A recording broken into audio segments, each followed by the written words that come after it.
अस्सलाम वालेकुम। Kamran cooking studio में आज हम बनाएंगे कीमा और बीन्स, जो बहुत ही टेस्टी तैयार होती है। हम इसमें बहुत ही कम मसाले ऐड करेंगे और बहुत ही कम वक्त इसमें हमारा लगेगा। तो चलें आए रेसिपी की तरफ कि बिस्मिल्लाहिर्रहमानिर्रहीम। सबसे पहले हमने कीमा लिया है और उसमें प्याज, टमाटर और हरी मिर्च चॉप करके शामिल कर दिए।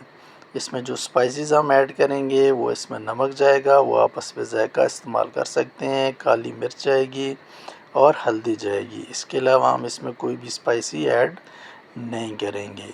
तो इसको हम पकने के लिए छोड़ देते हैं। तो साथ में हम काट लेते हैं बीन्स। उनको अच्छे तरीके से हमने धो लिया था, अभी उनको हमने छोटा छोटा काट दिया है।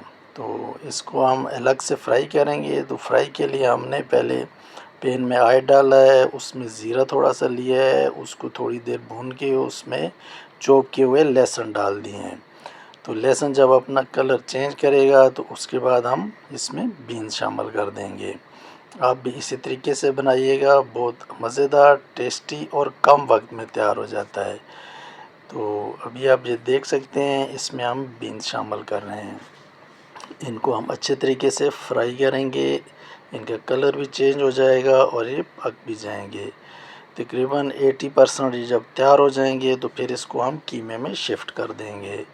तो इसको आप मिक्स करके जब हम बनाते हैं तो वो ये बहुत टाइम देता है। ये बीन जो है गलने में, पकने में बहुत टाइम लेता है। इस तरह फ्राई करके आप बनाएंगे 30 से 35 मिनट में आपकी हांडी तैयार हो जाएगी।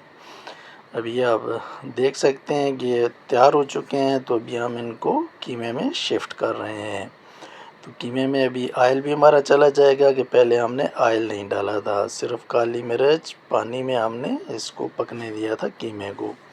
कीमा भी हमारा गल चुका है। तो अभी इसके साथ हम इसको फ्राई कर लेंगे। कीमे का भी जो अच्छे तरीके से फ्लेवर आ जाएगा और फलियों का भी, बीन्स का भी अच्छा फ्लेवर इसमें ऐड हो जाएगा। तो अभी इसको अच्छे तरीके से हमने फ्राई करना है। ये अभी देख सकते हैं कि कलर भी चेंज हो चुका है, ये यानी कि पक चुकी हैं। तो इसमें अभी हम 1.5 टीस्पून जो है वो डाल रहे हैं दही का। बहुत ज़्यादा नहीं डालना है, थोड़ा सा आपने इसमें दही डाल के अभी इसको भी अच्छे तरीके से आप बुनाई कर लें कि दही का जो पानी है वो इसमें ना रहे।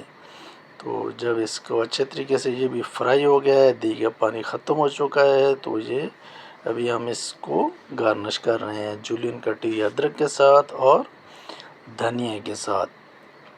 बहुत कम वक्त में ये तैयार हो जाती है। आप भी इसी तरीके को फॉलो करें। अभी ये कुछ देर के लिए हम इसको डांप के रख देंगे। तो चले आए देखते हैं फाइनल लुक। ये अभी हमने डिश आउट कर दिया है। ये आप देख सकते हैं कि बीन्स भी तैयार हो चुके हैं और कीमा भी पक चुका है और बहुत ही कम मसाले हमने इसमें ऐड किए हैं। कोई सुर्ख मिर्च नहीं है, दड़ा मिर्च भी नहीं है। तो आप भी इस तरीके से तैयार करें। मिलते हैं इंशाल्लाह नेक्स्ट वीडियो में।